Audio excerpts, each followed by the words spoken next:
When I think of the cloud, I think of the tools that I can use to empower my students to impact the world, but more importantly also for them to be impacted by the world.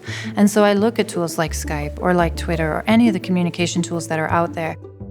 Most teachers up until now, like, get off your phone, stop using social media. Kids don't really know all the things you can do with technology, and I feel like if teachers showed that to them, they would start using it in positive ways.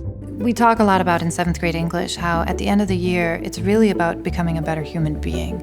And so we started a project, and then I just said, what should America's role be in the refugee crisis? And I was helping a child, and another kid says, wait, I don't even know what refugee means. And another child at the table said, oh, it means the enemy. As we kind of explored, the kids started having all of these questions.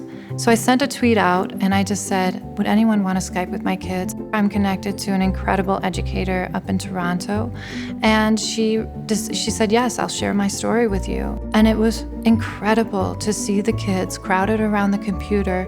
Burke immediately came to mind because during the Skype call with Rasul, he kind of hesitated. I could tell he had a question, and finally he got the mic. I asked her about how people would treat her when they saw that she had a scarf over her head, and if it would alter the way that they talked to her or anything. She said it did, but she learned to kind of ignore it and live but not let it affect her, so that was really cool to hear that. You could just see that all of a sudden things clicked into place that hadn't clicked into place before. I have been bullied, and I know what it feels like to be judged, right when you walk in a room, and I just wanted to see her side of that. Maybe she would give me a different opinion so I could work past it.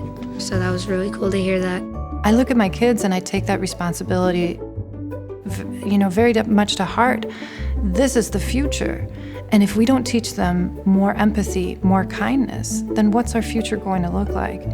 And so for me, the fact that we now have this incredible accessibility to technology tools that can bring the world in and create shared experiences with kids around the world or adults around the world, it means that the kids are leaving this little classroom in Oregon, Wisconsin, understanding that they're part of the global world.